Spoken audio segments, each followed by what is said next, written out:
வலிமார்கள் இறைநேசத்தினுடைய அந்த உச்சத்தை பெற்றவர்கள். அதனால நாம் அவர்களை ஜியாரத் செய்யணும் என்பது தொடர்பா பேசிட்டு வரும் பொழுது, அந்த இறைநேசர்களான வலிமார்களுடைய அந்த இடங்களிலே நடைபெறக்கூடிய மார்க்கத்திற்கு சம்பந்தம் இல்லாத சில காரியங்களினாலே நாம் இறைநேசர்களை கொண்ட அந்த அன்பை குறைத்து கொள்வதோ அல்லது அவர்கள் ஜியாரத் செய்வது போன்ற அந்த காரியங்களிலிருந்து ஒதுங்கி இருப்பதோ தவறல்ல. பகுதிகளில் இது மாதிரியான தர்கா வழிபாடுகள் இருக்கு, அதை எதிர்த்து இன்றைக்காவது வாய் திறந்து பேசியிருக்கிறாரா?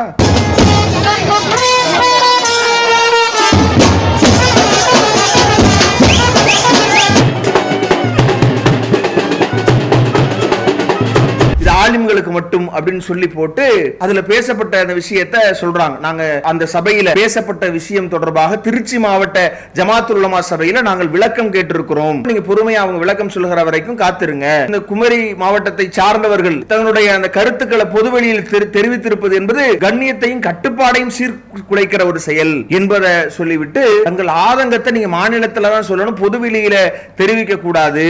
இது சம்பந்தமான விவாதங்களை நீங்க சமூக வலைத்தளங்கள் நடத்தக்கூடாது. அப்ப இந்த ஜமாத்துல் உலமா சபையினுடைய நகர்வு எப்படியானதாக இருக்குன்னா, இந்த இருவர் மார்க்க ஆதாரங்களை குறிப்பிட்டு இறைவனை தவிர்த்து வேறு யாரிடத்திலையும் உதவி தேடக்கூடாது என்று தெளிவுபடுத்தி இருக்கிற பிறகும் கூட இந்த தலைவருடைய பரலேவிச கொள்கை ஆதரவு நிலைப்பாடு என்கிற அந்த புறையோடி போகிருக்கிற சிந்தனை தான் கன்னியாகுமரி மாவட்டத்திலையும் கோவை மாவட்டத்தை சார்ந்த ஜமாத்துல் உலமா சபையிலையும் இருக்கிறது. இந்த ரிலாகான் என்கிற ஒருவன் தான் தமிழ்நாட்டில் பிதஅத்துகளை மார்க்கத்திற்கு மாற்றமான விஷயங்களை முதல்ல கொண்டு வந்து அதற்கு புத்துயிரூட்டிய ஒருவன். பரேலி என்கிற ஊப்பியில பிறந்த இவனுக்கு பிறகுதான் இப்படியான இந்த பிதஅத்தான காரியங்கள் தமிழகத்தில் தலை தூங்க தொடங்கியது. இவனுடைய கொள்கைகள் தமிழகத்தில் பின்பற்றப்படுகிற நேரத்தில் தான் அதே சமயம் இன்னொரு கூட்டம் பிதஅத்தான விஷயங்களை சுன்னத்துன்னு சொல்லி உள்ள போத்திட்டு இருக்கான். அதே சமயம் இன்னொரு கூட்டம் பிதஅத்தான விஷயங்களை சுன்னத்துன்னு சொல்லி உள்ள போத்திட்டு இருக்கான். யார் அவங்க?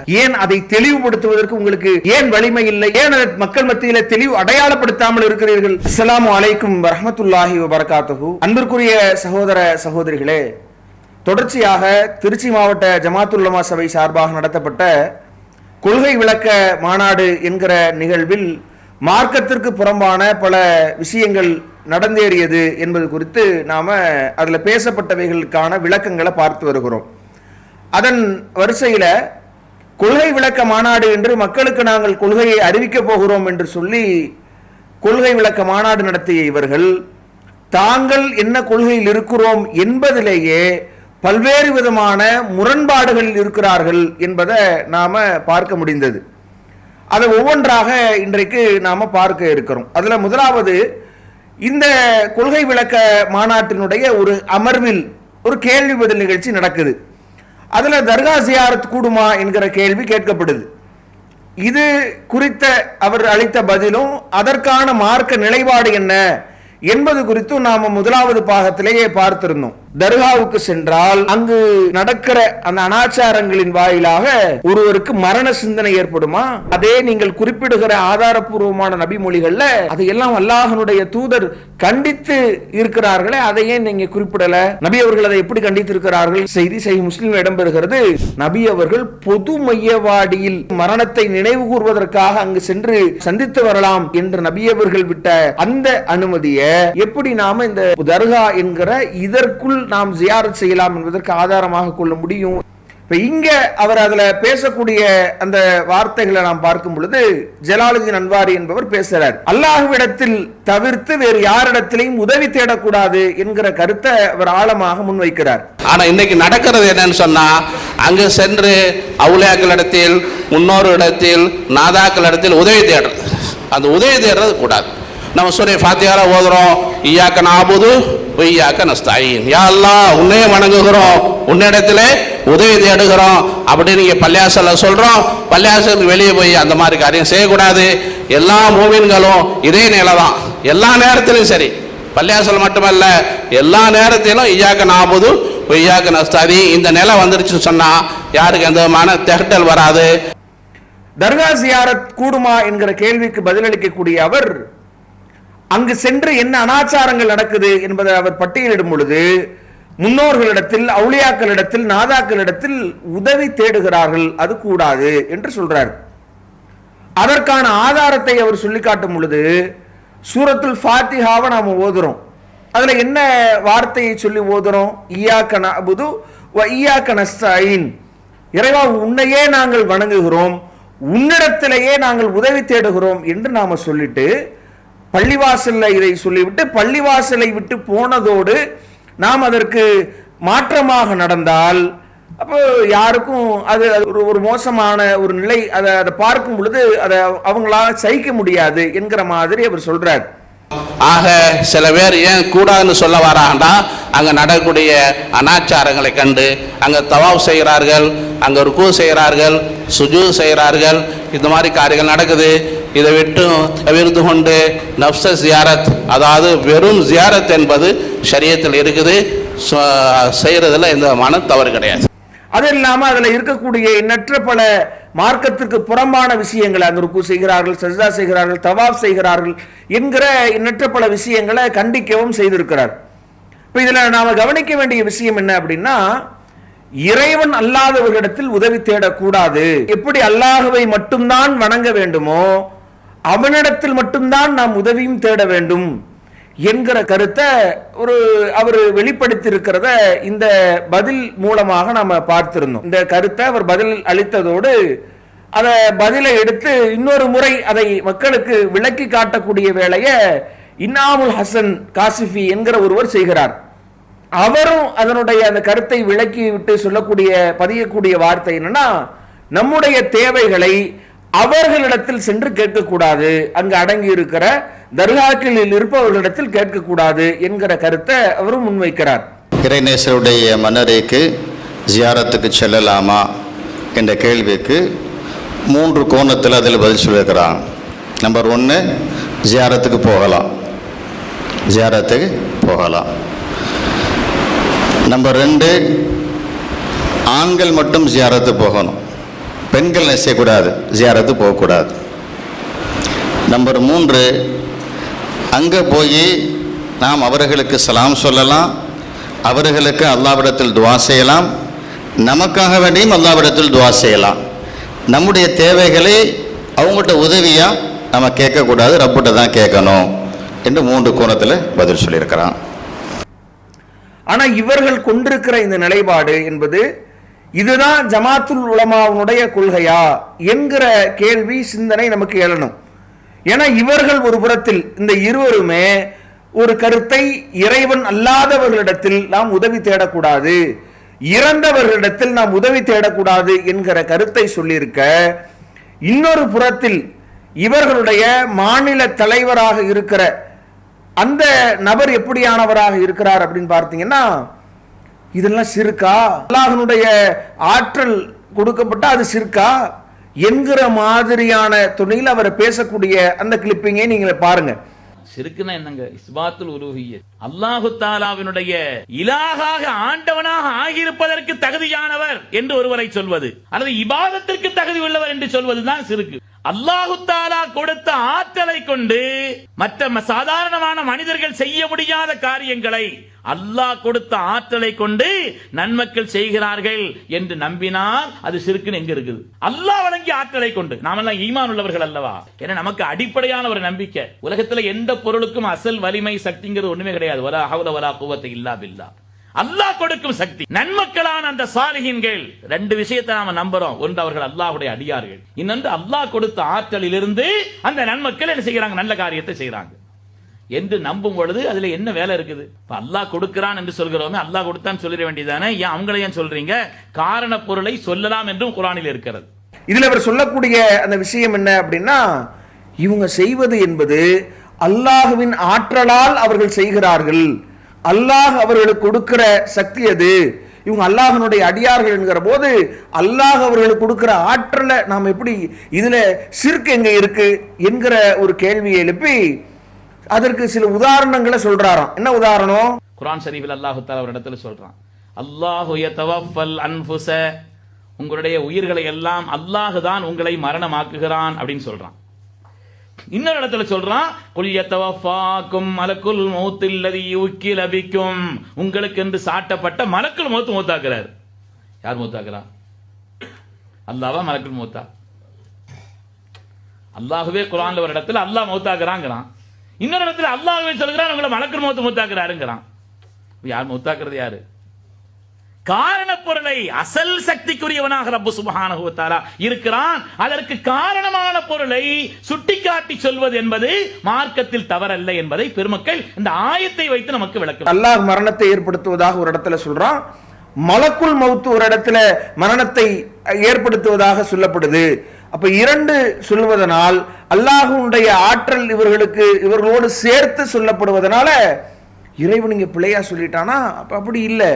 சில நேரங்கள்ல காரண பொருளையும் நாம சுட்டி அதையும் அந்த காரணமாகவே காரியமாக நாம் சொல்வதற்கான சூழல் இருக்கிறது என்று இப்படி மக்களிடத்துல இந்த வழிகேட்டை நியாயப்படுத்தி பேசி இருப்பதை நம்ம பார்க்க முடியுது. இப்ப இவங்க இந்த இருவருமே அப்பட்டமாக இது ஒரு இணை வைப்பு என்கிற விதத்தில் அல்லாஹ் அல்லாதவரிடத்தில் ஒருபோதும் உதவி தேடக்கூடாது என்று சொல்லியிருக்க, அங்கு சென்று பிரார்த்திக்க கூடாது, அங்கு அவர்களிடத்தில் சென்று நாம் கோரிக்கை வைக்க கூடாது என்று இவர்கள் சொல்லியிருக்க, இவர் சொல்லக்கூடிய விளக்கம் என்னன்னா, அந்த ஆற்றல் என்பது அல்லாஹ் கொடுத்திருக்கிறான்னு நினைச்சு நாம இது பண்ணிக்கணும், அவங்களுக்கே நேரடியாக இல்லை அல்லாஹ் கொடுத்தா எல்லாமே வரும் என்கிற ஒரு கருத்தை பதிய வைக்கிறார் என்றால் அப்ப இவங்களுடைய கொள்கை முரண்பாட்டை நீங்கள் புரிய வேண்டும். முதல்ல இவர் சொல்லக்கூடிய கருத்து சரியானதா? இது எவ்வளவு ஒரு அப்பட்டமான மோசமான இணை வைப்பை தூண்டுகிற ஒரு வாதம் இது. முதோ அவுலியா என்று இவர்கள் தீர்மானிக்கிற உரிமையை கொடுத்தது யார்? இவர் இன்னார், இவர் அவுலியா, அல்லாஹ்வுடைய நேசர் என்று உங்களுக்கு அல்லாஹ் சொன்னானா? குர்ஆனில் அது இடம்பெற்றிருக்கிறதா? அப்ப எப்படி தீர்மானித்தீர்கள்? உங்களுக்கு யார் சொன்னா? இப்படித்தானே இன்றைக்கு நீங்கள் அவுலியாக்களுடைய பட்டியல் சேர்த்தவர்கள், பீடி மஸ்தான் அவுலியா, பாம்பு அவுலியா, யானை, இப்படி எவ்வளவு அசிங்கங்களை இன்றைக்கு நாம தொடர்ச்சியாக பார்த்து கொண்டிருக்கிறோம். அப்ப இவர்கள் அவுலியாக்கள் என்று உங்களிடத்தில் யார் சொன்னது? முதோ இவர்களுக்கு அல்லாஹ் ஆற்றல் அளித்தான் என்பதற்கு என்ன ஆதாரம்? அது சொல்லணும்ல. அப்ப எந்த ஒரு அல்லாஹ்வுடைய ஆற்றலை கொண்டு போய் இன்னொருவருக்கு இருப்பதாக கற்பிப்பதை அது ஒரு இணை வைப்பு என்கிற அந்த விஷயத்தை மறுத்து இதுல எங்க சிர்க் இருக்கு என்று இவர் கேட்கிறார் என்றால், அப்ப இந்த ஆலிம்களுக்கு எதிரான கொள்கை உடையவராக இவரை நாம பார்க்க முடியுது. இன்னும் சொல்ல போனா இது எவ்வளவு ஒரு மோசமான விஷயம். அல்லாஹ் அல்லாதவரிடத்தில் பிரார்த்திப்பது, உதவி தேடுவது என்பதை திருமறை குர்ஆன் எப்படி நமக்கு அடையாளப்படுத்துகிறது என்று பார்த்தோம்னா, அல்லாஹ்விடத்தில் மட்டும்தான் நான் பிரார்த்திக்கணும் என்பதற்கு எண்ணற்ற பல சான்றுகளை திருமறை குர்ஆன்ல பார்க்கலாம். சூரத்துல் ஜின்ல 20வது வசனத்தை நீங்கள் பார்க்கலாம். அல்லாஹ் சொல்கிறான், அல்லாஹ்வுடைய தூதரை பார்த்து சொல்லும் பொழுது, குல் நபியே நீங்கள் சொல்லுங்கள், இன்னமா அது ரப்பி, நான் என்னுடைய இறைவனிடத்திலேயே தான் பிரார்த்திக்கிறேன், ஒலா உஸ்ரிகு பிஹி அஹதா, அவனுக்கு எவரையும் நான் இணையாக்க மாட்டேன் என்று நபியை நீங்கள் சொல்லுங்கள். அல்லாஹ்விடத்தில் மட்டும்தான் நான் பிரார்த்திக்கிறேன், அவனிடத்தில் மட்டும்தான் நான் கேட்பேன், அதுல வேறு யாரையும் இணை வைக்க மாட்டேன் என்று நபியை நீங்கள் சொல்லுங்கள் என்று அல்லாஹ் சொல்லித் தருகிறான் என்றால், அப்ப எப்படி நாம் இன்னொருவரிடத்தில், ஒரு இறந்தவர்களிடத்துல அல்லாஹ் உங்களுக்கு ஆற்றல் தந்திருக்கிறான் போய் கேளுங்க அப்படின்னு சொல்லுவது எவ்வளவு ஒரு அபத்தமான ஒரு வாதம் இது. அதற்கு என்ன ஆதாரம்? போகிற வருகிற யாரும் அல்லாஹ்விடத்தில் ஆற்றல் பெற முடியுமா? அல்லாஹ்வுடைய ஆற்றலை அல்லாஹ் பகிர்ந்தளிப்பானா? இது எவ்வளவு ஒரு அப்பட்டமான ஒரு மோசமான இணை வைப்பு கொள்கை என்பதை மக்கள் சிந்தித்து பார்க்க வேண்டும். இன்னும் அல்லாஹ்வுடைய திருமறை வசனம் இதை எப்படியெல்லாம் தெளிவுபடுத்துது. அல்லாஹ் குர்ஆனில் சொல்லி காட்டுகிற போது, இதா சஅலக இபாதி அன்னி ஃபஇன்னி கரீபுன், அல்லாஹ் நபியவர்களை பார்த்து அல்லாஹ் சொல்றான், எனது அடியார்கள் என்னை பற்றி உம்மிடம் கேட்டால் நான் அருகில் இருக்கிறேன் என்று நபியை சொல்லுங்கள், நீங்கள் சொல்லுங்க. உஜீபு தஅவத தாய், என்னை பிரார்த்திக்கக்கூடிய பிரார்த்தனைக்கு நான் பதிலளிக்கிறேன். இதா தானி, அவர் என்னை பிரார்த்தித்தால் அவருக்கு நான் பதிலளிக்கிறேன். ஃபல் யஸ்தஜீபுலி, என்னையே அவர் அழைத்து பிரார்த்தனை செய்யட்டும். வல் யுமினு பி, என்னையே அவர் நம்பிக்கை கொள்ளட்டும் என்று அல்லாஹ் ரப்பல் ஆலமீன் சொல்லி காட்டுகிறான் என்றால், அப்ப இந்த ஒரு அடிப்படை இல்லாம தன்னிடத்தில் தான் பிரார்த்திக்க வேண்டும் என்று அல்லாஹ் இதுல சொல்லி காட்டுறானே. அப்ப இப்படி அல்லாஹ் சொல்லி காட்டுகிற இந்த இத்தனை வசனங்களை விட்டுவிட்டு விட்டு இவங்க இன்றைக்கு இது மாதிரியான கற்பனையின் கீழ் இவர்களுடைய கொள்கைகளை கட்டமைப்பத, இது போன்ற அனாச்சாரங்களை, இணை வைப்பு காரியங்களை அங்கீகரிக்கிற வேலையை செய்வதை நாம பார்க்க முடியுது. இன்னும் அல்லாஹ் எந்த அளவிற்கு இதையெல்லாம் கண்டிக்கிறான். எண்ணற்ற பல வசனங்கள் அடுக்கிக் கொண்டே போகலாம். சூரத்துல் யூனுஸ்ல அல்லாஹ் சொல்லுகிற போது வலா ததுஉ மின் தூனில்லாஹ், அல்லாஹ் அல்லாதவர்களை நீங்கள் அழைக்காதீர்கள், மாலா யன்ஃபஉக வலா யலுர்ருக, உங்களுக்கு நன்மையோ தீமையோ அளிக்காத அவர்களை நீங்கள் ஒருபோதும் அழைக்க கூடாது.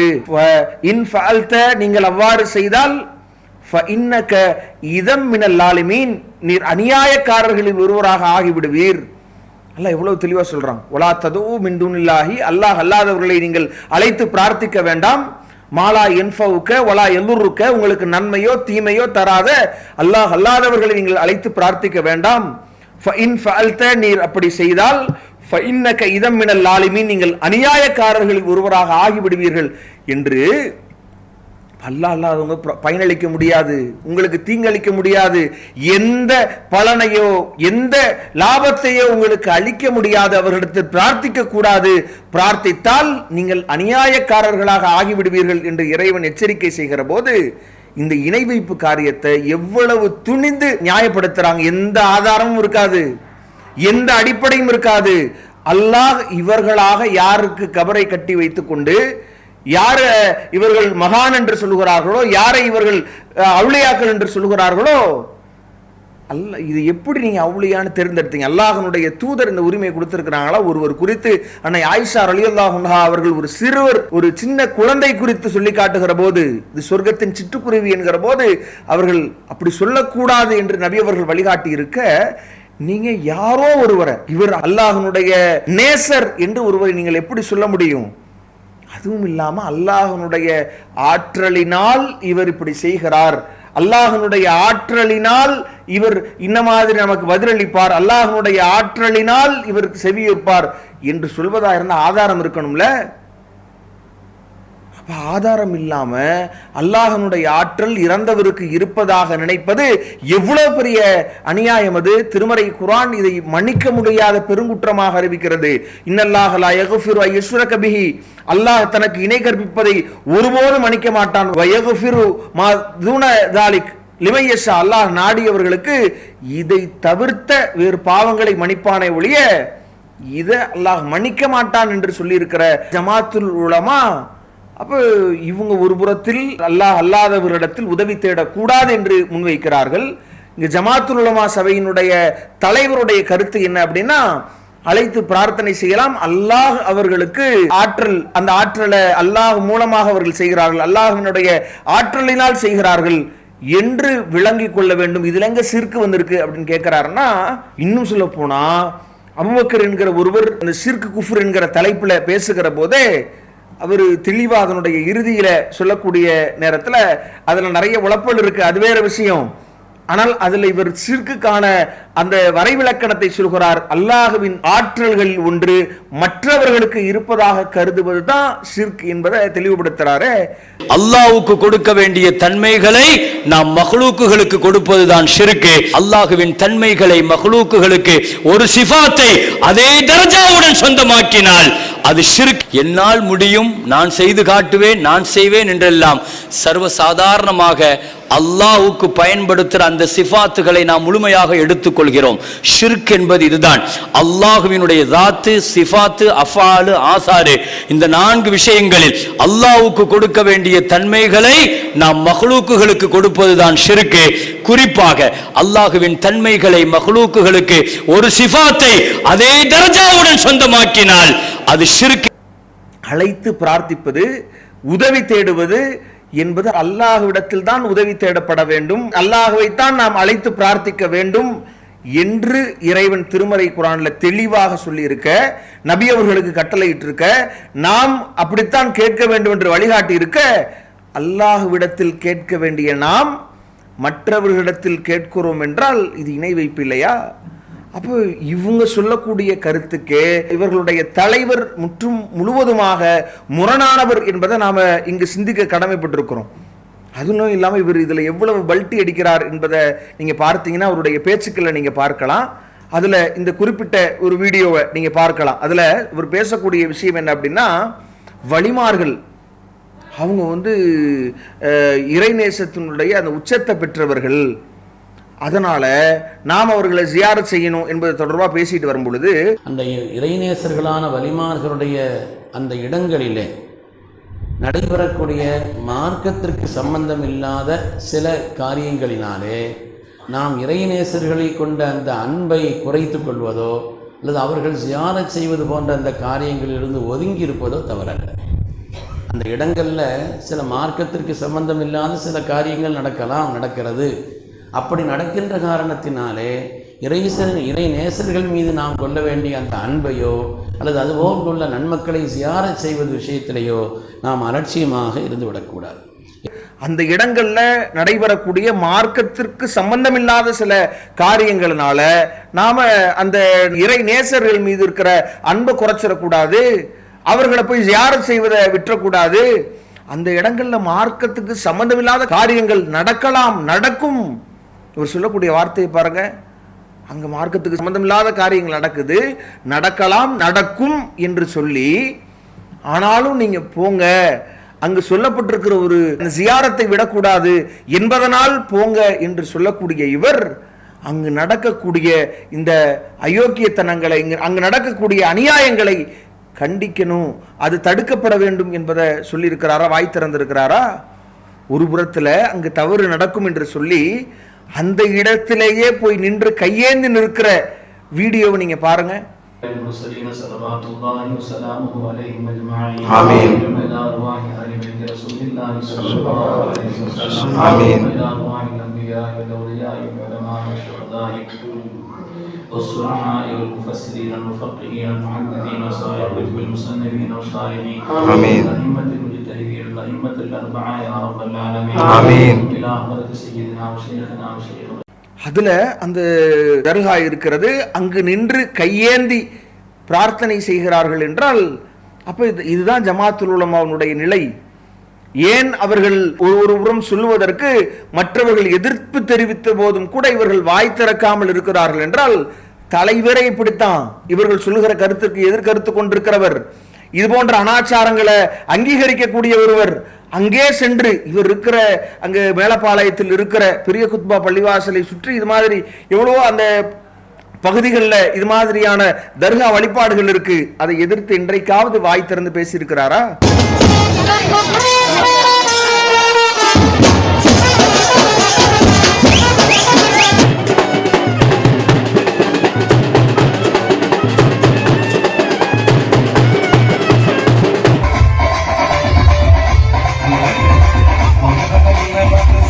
நேம் பார்த்தீங்கன்னா மகான் சையீத் ஒலியுல்லா தர்கா.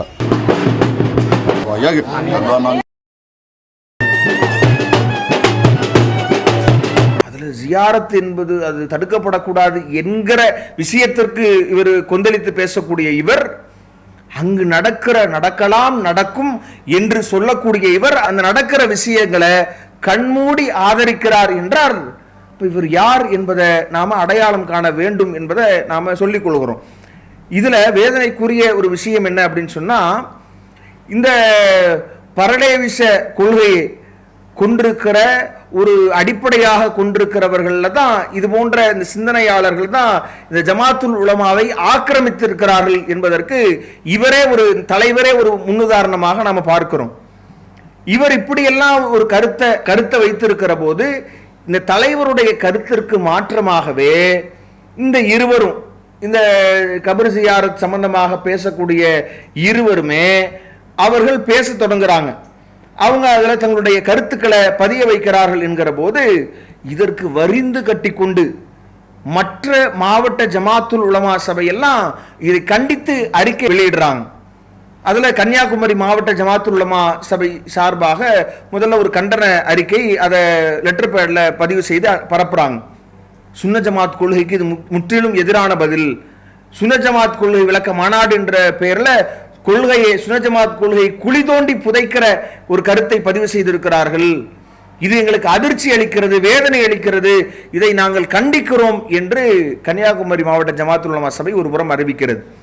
கோவை மாவட்ட ஜமாத்துல் உலமா சபை அதே போன்று பொதுவெளியில ஒரு லெட்டர் பேட்ல இவர்களும் பதிவு செய்யறாங்க. இது சுன்னத் வல் ஜமாத் கொள்கைக்கு நேர் மாற்றமான விஷயங்களை இவர்கள் பதிலளித்திருக்கிறார்கள். இது எங்களுக்கு அதிர்ச்சி அளிக்கிறது, வேதனை அளிக்கிறது. வழிமார்களிடத்தில் உதவி தேடுவதுதான் அஹ்லு சுன்னத் வல் ஜமாத்தினுடைய அசைக்க முடியாத கொள்கையாம். அப்ப இவங்களுடைய கருத்தை நீங்க பாத்தீங்களா? யாரை உலமாக்கள் என்று தங்களை தாங்களே சொல்லிக் கொள்கிறார்களோ இவர்களுடைய நிலை இதுதான். அப்போ இது கூடாது என்பது வஹாபிய கொள்கை. பொறுப்பில் உள்ளவர்கள் வெளிப்படையாக பேசி இருப்பது என்பது கண்டனத்திற்குரியது. இது விஷயத்தில் மாநில ஜமாத்துல் உலமா சபை மக்களுக்கு தெளிவுபடுத்த வேண்டும் என்று இவங்க ஒரு புறம் கோவையிலிருந்து இந்த ஒரு அறிக்கையை வெளியிடுறாங்க. இதற்கு மாநில ஜமாத்துல் உலமா சபையினுடைய நடவடிக்கை என்னவாக இருக்கும்? ஒரு புறத்தில் இவங்க பேசியிருக்கிறாங்க, அன்வாரி அவர்களும் அதே மாதிரி காசிஃபி அவர்களும் பேசியிருக்கிறாங்க. இன்னொரு புறத்தில் இவர்களுடைய தலைவருடைய நிலைப்பாட்டை நாம் பார்த்தோம். இவர் எப்படியான கொள்கையுடையவர், அதை இந்த சிற்கை ஆதரிக்கக்கூடிய ஒருவராக இருந்து அதிலேயே பல விதமான இவரே அதில் ஊறி போய் உள்ள ஒரு நபராக இவரை அடையாளம் காணுகிற வகையில் நாம் பார்த்திருக்கிறோம். இப்படி இருக்கிற இந்த நிலையில இவர்களெல்லாம் இப்படி கண்டித்தால் இவர் என்ன நிலைக்கு போவார்னு நாமளே தீர்மானிக்க முடியுதுல்ல. இவர் என்ன நிலைக்கு போயிருப்பார் அப்படின்றத இந்த விஷயங்களை மறைமுகமாக இவங்க இந்த 2 அறிக்கைகள் விட்ட பிறகு இது ஆலிம்கள் பரப்பக்கூடாது என்று அதையுமே இவர்களுக்கு எதிராக அந்த ஆலிம்கள் பரப்பி இருக்கிறார்கள் என்பது வேற விஷயம். இது நமக்கே பொது தளங்கள்ல நமக்கே கிடைக்குது.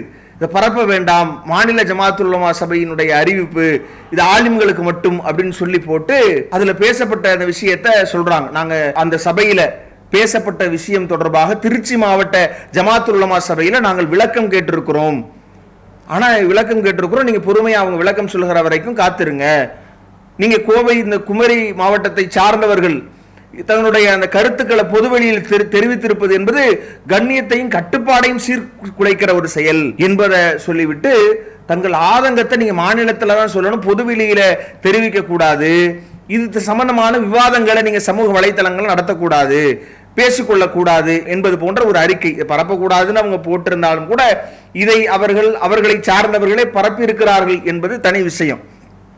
இப்ப இதுல கவனிக்க வேண்டிய விஷயம் என்ன அப்படின்னு பார்த்தோம்னா, அப்ப இந்த ஜமாத்துல் உலமா சபையினுடைய நகர்வு எப்படியானதாக இருக்குன்னா, இந்த இருவர் மார்க்க ஆதாரங்களை குறிப்பிட்டு இறைவனை தவிர்த்து வேறு யாரிடத்திலையும் உதவி தேடக்கூடாது என்று தெளிவுபடுத்தி இருக்கிற பிறகும் கூட இந்த தலைவருடைய நிலைப்பாடு, அந்த சிர்க்குக்கு ஆதரவு நிலைப்பாடு, இந்த பரலேவிச கொள்கை ஆதரவு நிலைப்பாடு என்கிற அந்த புறையோடி போகிருக்கிற சிந்தனை தான் கன்னியாகுமரி மாவட்டத்திலையும் அந்த கோவை மாவட்டத்தை சார்ந்த ஜமாத்துல் உலமா சபையிலையும் இருக்கிறது என்கிற காரணத்தினால இப்போ விளக்கம் கேட்டிருக்கிறாங்களாம். என்ன விளக்கம்? அதாவது வீடியோவில் தெளிவாக பேசி இருக்கிறாங்க, ஆதாரங்கள் இருக்கிறது. இது விளக்கம் கேட்டு அவங்க என்ன பதில் சொல்லுவாங்க, அதற்கு நீங்க என்ன நடவடிக்கை எடுப்பீங்கன்றது நமக்கு தெரியாதா? உங்க தலைவர் என்ன நிலைப்பாட்டில் இருக்கிறாரோ அதான உங்க நிலைப்பாடு. அப்ப அதற்கு ஆதரவாக அவர்களை மன்னிப்பு கேட்க சொல்வதோ அல்லது தவிர்த்திருக்க சொல்வதோ இப்படித்தான் பலகாலமாக ஏதாவது மார்க்க ஆதாரங்களின் அடிப்படையில் ஒரு கருத்து வெளியே வந்து விட்டது என்றால் பூசி மொழிகி அதை மூடி மறைத்து கொண்டிருந்த இவர்கள் பூனைக்குட்டி இப்பதான் வெளியே வருது. என்ன இவர்களுடைய நிலைப்பாடு, இவங்களுடைய கொள்கை கோட்பாடுகள் என்ன என்பதை மக்கள் இதன் மூலமாக மிக தெளிவாக தெரிந்து கொண்டிருக்கிறார்கள் என்பதை நாம மிக முக்கியமான விஷயமாக இதுல பார்க்கிறோம். இதுல நாம மக்கள் கவனிக்க வேண்டிய விஷயம், அதுல மக்கள் பெற வேண்டிய ஒரு படிப்பினை என்ன அப்படின்னா, இவங்களெல்லாம் உலமாக்கள் என்கிற போர்வையில் உலா வந்தாலும் கூட எந்த கொள்கை மிக ஆபத்தானதாக இந்தியாவில் வேரூன்றி இந்த பரலேவிசம் என்கிற விஷ கொள்கை இது ஏற்படுத்தி இருக்கிற அந்த மாற்றம் என்ன? குர்ஆன் ஹதீஸுக்கு நேர் மாற்றமாக சூஃபீச தத்துவங்களையும் தர்கா வழிபாடுகளையும், வழிமார்கள் இறந்த பிறகும் கூட உயிரோடு இருக்கிறார்கள், அவர்களிடத்தில் பிரார்த்திக்கலாம் என்கிற குர்ஆன் ஹதீஸுக்கு மாற்றமான அந்த விஷம கருத்துக்களை இந்த உலமா சபையும் அங்கீகரித்திருக்கிறது. இதுதான் அவர்களுடைய அடிப்படை கருத்து என்பதை இவர்களுடைய இந்த நகர்வின் மூலமாக நாம் தெளிவாக தெரிந்து கொள்கிறோம். அப்ப இந்த விஷயங்கள்ல எப்படி நாம நம்முடைய அணுகுமுறைகளை நம்முடைய பார்வை எப்படி இருக்கணும் அப்படின்னு நீங்க பார்த்தீங்கன்னா, முதல் விஷயம், இதில் பேசி இருக்கிற அந்த ஜலாலுதீன் அன்வாரி என்பவர் அவர் பேசுறார். அவர் பேசக்கூடிய கருத்து அவுலியாக்களிடத்தில் நாம் உதவி தேடக்கூடாது, அது தவறு என்கிற விதத்தில் அவர் பேசுறார். ஆனா இன்னைக்கு நடக்கிறது என்னன்னு சொன்னா, அங்கு சென்று அவுலியாக்களிடத்தில், முன்னோரு இடத்தில், நாதாக்களிடத்தில் உதவி தேடுறது. அந்த உதவி தேடுறது கூடாது. நம்ம சூரா ஃபாத்திஹா ஓதுறோம், இய்யாக நஅபுது வ இய்யாக நஸ்தஈன், யா அல்லாஹ் உன்னையே வணங்குகிறோம், உன்னிடத்திலே உதவி தேடுகிறோம் அப்படின்னு இங்கே பள்ளியாசல சொல்கிறோம். பள்ளியாசலுக்கு வெளியே போய் அந்த மாதிரி காரியம் செய்யக்கூடாது. எல்லா மூமின்களும் இதே நிலை தான், எல்லா நேரத்திலும் சரி. பள்ளியாசல் மட்டுமல்ல, எல்லா நேரத்திலும் இய்யாக நாபுது இய்யாக நஸ்தாதி இந்த நிலை வந்துருச்சுன்னு சொன்னால் யாருக்கு எந்த விதமான திகட்டல் வராது. இப்படி பேசி இருக்கிற இவர் அதை இணை வைப்புன்னு ரொம்ப அழுத்தம் திருத்தமாக ஒரு ஆணித்தரமாக அதை இன்னும் அதுல இருக்கக்கூடிய கண்டிக்க வேண்டிய விஷயங்களை எல்லாம் கண்டித்திருக்கணும் என்பது நம்முடைய கருத்து. திருமறை குர்ஆன் சொல்வதை போன்று ஃபஸ்ஸாபிமா தூமர், உமக்கு அறிவிக்கப்பட்டதை கட்டளையிடப்பட்டதை தயவு தாட்சிணியமின்றி போட்டு உடைக்கணும் என்கிற கருத்தை மார்க்கம் நமக்கு சொல்லி தந்திருக்கிற போது அதுல ஏதோ ஒரு தன்னால் என்ற வரைக்கும் மக்களுக்கு கொண்டு போய் இவர் சேர்த்திருக்கிறார் என்பது பாராட்டத்தக்க விஷயம். ஆனால் இது ஏதோ இன்றைக்கு நேற்று தொடங்கியதில்லை.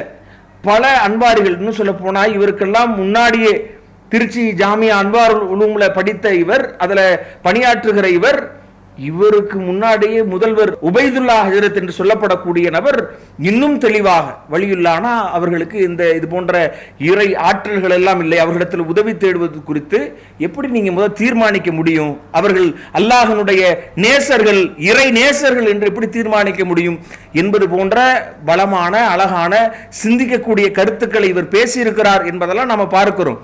அப்ப இந்த வகையில் இதன் தொடர்ச்சியாக அதனுடைய மீட்சியாகத்தான் இவர்களுடைய பேச்சுக்கள் தான் அமைந்திருக்கிறது. ஆனா இப்படி பேச தொடங்கி இவரும் இதற்கு விளக்கம் அளிக்கக்கூடிய வகையில பேசக்கூடிய காசிஃபி என்கிற அந்த ஒரு நபரும் நீங்க அதையும் பார்க்கலாம். நீங்க இதனுடைய தொடர்ச்சியில இந்த இவர் பதிலளித்ததோடு அதை விளக்கி சொல்லக்கூடிய இன்னாமுல் ஹசன் என்கிற அவரும் இதை விளக்கி ஆதரித்து இது சம்பந்தமாக அவர் சொல்லும் பொழுது நம்முடைய தேவைகளை அவர்கிட்ட கேட்கக்கூடாது என்கிற கருத்தை பதிய வைக்கிறார். அப்ப இவரை பொறுத்த வரைக்கும் சென்னையில் இருக்கக்கூடிய காசிஃபுல் ஹுதா என்கிற அரபு கல்லூரியில படிக்கக்கூடிய இந்த பட்டம் பெற்றிருக்கிற இவர்களை பொறுத்தவரை இவங்களும் இந்த பரலேவிச கொள்கைக்கு எதிரான நிலைப்பாட்டில் இருக்க வேண்டியவர்கள் தான். அடிப்படையில் பார்த்தீங்கன்னா இவர்கள் வெளியிடுகிற அந்த இவர்களுடைய கல்லூரி சார்பாக வெளியிடப்படக்கூடிய இதழான மனாருல் ஹுதாவில் இவர்கள் இந்த பரேலேவிகளுக்கு எதிரான கட்டுரைகளை வெளியிட்டிருப்பதை நாம் பார்க்கிறோம். என்ன வெளியிட்டிருந்தாங்க?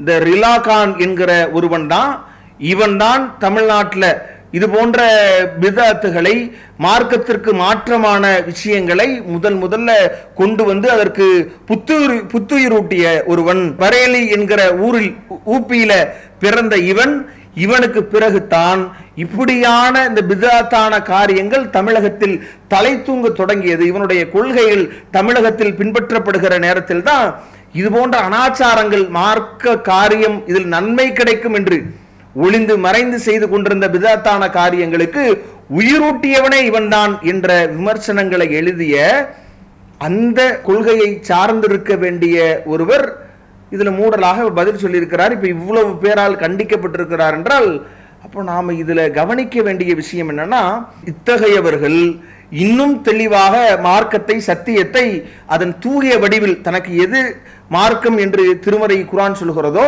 இப்ப இவங்களுடைய அதை மக்கள் மத்தியில தெளிவுபடுத்த கடமைப்பட்டிருக்கிறார்கள்.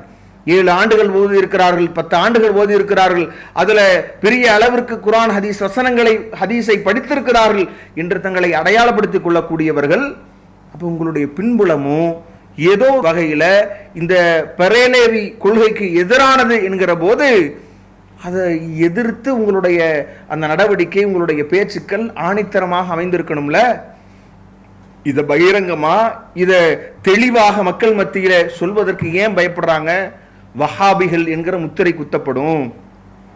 இவர்களும் சேர்ந்து எந்த மூட கொள்கையில் இருக்கிறார்களோ அந்த தரீக்கத்தை, சூஃபியசத்தை இவர்கள் தூக்கி பிடிக்கிற இவற்றையெல்லாம் கைவிட நேரிடும். இவர்கள் சமுதாயத்தில் ஏற்பட இருக்கிற அந்த எதிர்ப்பலைகளை தாங்கினால் நம்முடைய வருமானத்திற்கு என்ன செய்வது என்கிற போன்ற அச்சங்கள் இவர்களுக்கு தடைக்கல்லாக இருந்தாலும் இறைவன் நம்மோடு இருக்கிறான். நாம் எது சத்தியமாக நினைக்கிறோமோ, எதை இறைவன் திருமறையில் குறிப்பிட்டிருக்கிறானோ, இணை வைப்பு காரியம் எதுவோ, மக்கள் எந்த இறைவனுக்கு இணை கற்பித்து பாதக செயலில் ஈடுபட்டிருப்பது நமக்கு தெரிய வருகிறதோ அது ஆலிம் என்று சொல்லக்கூடிய நாம் தடுத்திருக்கணும்ல, அதை தடை விதித்திருக்கணும்ல, அது கூடாது என்பதை மக்கள் மத்தியில தெளிவுபடுத்தியிருக்கணும்ல. ஆனா உண்மையில் இவர்களுடைய சூழல் போக போக எவ்வளவோ பல நபர்களை நாம் பார்த்திருக்கிறோம். இது போன்ற பின்னணியில பரலேவிச கொள்கைக்கு எதிராக செயல்பட வேண்டும் என்பதற்காக துவங்கப்பட்ட மதரசா, அதுல பணியாற்றியவர்கள், அதுல படித்து வந்த மாணவர்கள் காலப்போக்கில் இந்த பரலேவிச கொள்கையை எதிர்க்க தவிர்த்த காரணத்தினால், அதை பூசி மொழிகி சொல்ல காரணத்தினால், அதில் மாற்றி மறைத்து உள்ள ஒன்று வைத்து அதை மக்கள் மத்தியிலே தெளிவுபடுத்தாமல் சொன்ன காரணத்தினால் ஒரு கட்டத்தில் இவர்களும் அந்த சீர்கேட்டின் அந்த வழிகேட்டின் உச்சத்தில் கொண்டு போய் இன்றைக்கு அந்த பரலேவிச கொள்கையில் ஊறி போய் கிடக்கிறார்கள் என்பது உண்மையான ஒரு விஷயம். இதை மறுக்க முடியுமா? எந்த பரலேவிச கொள்கை தவறானது என்று எழுதியிருக்கிறார்களோ, சொல்லியிருக்கிறார்களோ, அதை தவிர்க்க வேண்டும் என்று பேசியிருக்கிறார்களோ அவர்களே கடைசியில் இது பற்றி எதிர்ப்பு தெரிவிக்காமல் இருந்தால், இதை மக்கள் மத்தியிலே தெளிவுபடுத்தாமல் இருந்தால், ஒரு கட்டத்தில் அவர்களே அதற்கு பலியாகிவிடக்கூடிய ஒரு சூழல் இருக்கிறது என்கிற போது, அப்ப இவங்க இந்த பிரச்சாரத்தில் இன்னும் சொல்ல போனா இந்த ஒரு மோசமான கொள்கை உடையவர்களை விமர்சிப்பதற்கு பதிலாக நம்மளை இந்த சத்திய மார்க்கத்தை குர்ஆன் ஹதீஸ் வழியில எடுத்து சொல்லக்கூடிய நம்மை எதிர்த்ததில் இவர்கள் 1% கூட, இவர்களும் யாரை எதிர்க்கிறார்களோ அந்த பரலேவிச கொள்கைக்கு எதிராக வாய் திறந்ததே கிடையாது. அங்கொன்று இங்கொன்று இப்படி திறந்ததும் இப்ப ஜமாத்துல் உலமா சபையினால் மூடி மறைக்கப்பட்டு அப்படியே அதற்கு முழுக்கு போடப்படும் என்கிற போது இப்ப தொடர்ச்சியாக இவர்கள் இதை பற்றி பேசணும். அல்லாஹ்வை தவிர வேறு யாருக்கும் பயப்படக்கூடாது, அல்லாஹ்வுடைய உதவியில் நம்பிக்கை வைத்திருக்க வேண்டிய முதன்மையான நபர்களாக மார்க்கத்தை கற்றிருக்கிறோம், குர்ஆனை படித்திருக்கிறோம் என்பவர்கள் இருக்க வேண்டும் என்கிற போது உங்களுக்கு என்ன தயக்கம்? இந்த மதுஹப் என்கிற அந்த சூழல்ல இருப்பதனாலும் இந்த பிரச்சனை இருக்கிறது. எப்போது நாம் குர்ஆன் ஹதீஸ் மட்டும்தான், அல்லாஹ்வுடைய கலாமும் அல்லாஹ்வுடைய தூதருடைய வழிகாட்டுதலும் மட்டும்தான் நம்முடைய நேர்வழிக்கு அடிப்படை, ஹுதா அல்லாஹ்வுடைய அந்த வஹி செய்தி தான் நமக்கு வழிகாட்டுதல், நேர்வழி என்று எப்போது நாம் விளங்குகிறோமோ, இது போன்ற சருகல்கள், நம்முடைய பாதையில் தடைக்கற்கள், நம்மிடத்தில் தடுமாற்றம், நம்மிடத்தில் ஒரு இப்படியான முரண்பாடுகள் கண்டிப்பாக ஏற்படாது. அப்ப இந்த சூழல்ல இன்னும் இதுல பேசக்கூடிய எவ்வளவோ பலருடைய நிலை அதுதான். ஹுசைன் தாவூத் என்கிற ஒருவர் பேசும் பொழுதும் இறுதியில் பித்அத் தொடர்பாக பேசி பல விஷயங்களை அடுக்கிறாரு. அதுல நிறைய முரண்பட்ட பல தகவல்கள் பேசுறாரு. அதுல ஒரு கூட்டம் நம்மை ஒரு புறம் விமர்சிச்சுட்டு இன்னொரு கூட்டம் பித்அத்தை எல்லாம் சுன்னத் என்று சொல்கிறார்கள் என்று குறிப்பிடுறார். யார் அவங்க? ஒரு கூட்டம் என்ன செய்யறாங்க, நாம செய்யக்கூடிய சுன்னத்துக்களை எல்லாம் பித்அத்துன்னு சொல்லிட்டு இருக்காங்க. கபர் ஜியாரத் செய்யறது, ஈசா தவாப் செய்யறது, ஃபர்லு தொழுகைக்கு பின்னாடி கூட்டு துவா செய்யறது, வசீலா தேடுறது, இதெல்லாம் ஹதீஸ்ல தனிப்பட்ட விஷயங்கள், சுன்னத்தான விஷயங்கள். ஆனால் இதை பித்அத் என்று சொல்கிறார்கள். அதே சமயம் இன்னொரு கூட்டம் பிதத்தான விஷயங்களை சுன்னத்துன்னு சொல்லி உள்ள போத்திட்டு இருக்கிறான். அதே சமயம் இன்னொரு கூட்டம் பிதத்தான விஷயங்களை சுன்னத்துன்னு சொல்லி உள்ள போத்திட்டு இருக்கிறான்.